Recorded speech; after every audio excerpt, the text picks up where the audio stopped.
So, Prop 34, repealing the death penalty. Currently in California, there's 136,000 inmates in the prison system, state prisons, okay? Of that, only 726 are death row inmates. That's less than 1/2 of 1% of the general population, okay? Now, I'm going to quote a movie. How many people have seen Law Abiding Citizen? Good number of you? Okay. Gerard Butler's character, Clyde Shelton, said, lessons that aren't learned in blood are soon forgotten. I would agree with that. The death penalty goes back to actually 1770 BC with King Hammurabi of Babylon. This is the first recorded history of the death penalty, any kind of law towards it, as translated by L.W. King of Evansville University in 1997. This is where eye for an eye, bone for bone comes from. Anybody familiar with those terms? In his law it says, if a man takes an eye of another man, that man shall have his eye taken. And also, if a man breaks a bone of another man, his bone should be broken also. So basically, in terms of death penalty, if you kill somebody, we're going to kill you back. It's as simple as that. Now, this goes into my next topic, which I actually have personal experience with. Anybody here have experience with violent crime, murder? Anybody know?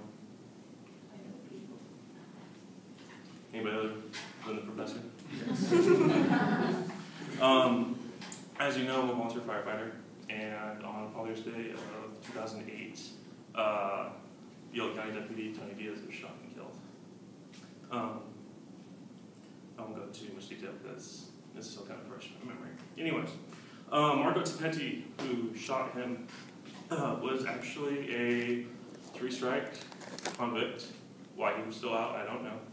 But he's also a noted high-ranking gang member, and also has a history of violence towards police officers, people in the community, stuff like that. Let's see here, one second. So, he was tried and convicted of murder and was sentenced to death, okay? Now, in terms of sentencing somebody to death, less than 2% of murder cases result in death penalty. The reason for this, as pertaining to the voter's guide that we all should have gotten, a murder case has to have special circumstances with it to receive the death penalty.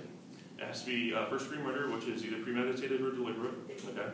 Also, it has to meet special requirements as a murder as a result of a rape, a murder as a result of a rape of a kid, a murder of a police officer or firefighter in line of duty, so on and so forth. So they have to have certain stipulations to do it. On top of that, not only do you have to meet those requirements, the prosecutor has to say that, okay, this is an appropriate sentence for this person.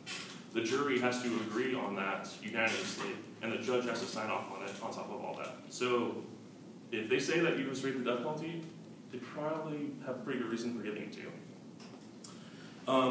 Now, the reason we've only had 13 executions, 14, in the past 25, 30 years is because of basically the appealing process. In an interview that I had with Deputy Whitehead, he's the Yolo County Sheriff also, and he's also bailiff at the Yolo County District Court. He has firsthand knowledge and experience with dealing with the appealing process of such high-end cases such as this. It's because of the ACLU, which is the American Civil Liberties Union, that so many of these cases get drawn out because they feel that, you know, inmates have certain rights and stuff like that. And so with that, they have to go in and appeal them. But did they give rights to the people that they murdered? No?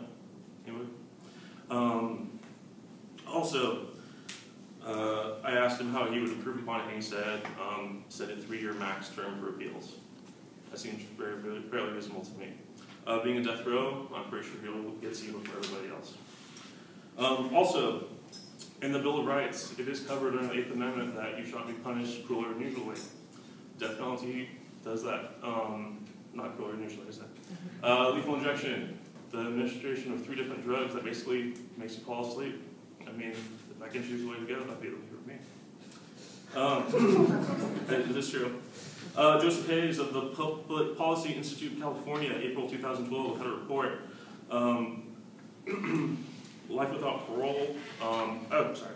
For all 163,000 inmates in California, they average about $47,000 a year to house them.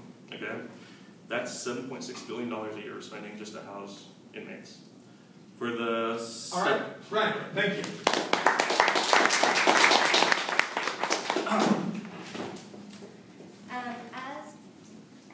As Brian mentioned, only half of 1% of prisoners are actually on death row.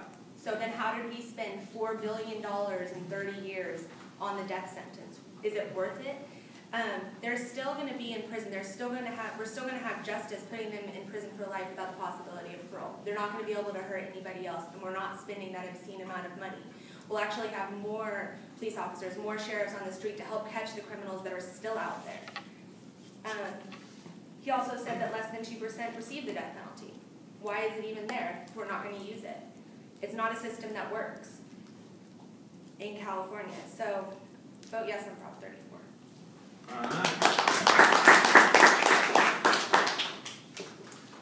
The reason less than 2% of people receive the death penalty is because their crimes are the most heinous out of all of them. To have somebody serve life without parole instead of having them put to death for what they did just adds further insult to the victims' families because they have to basically pay for them to take care of them for the rest of their life.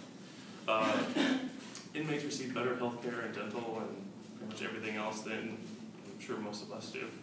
So do you really want to pay those people for having killed your brother, your father? Vote no on 34.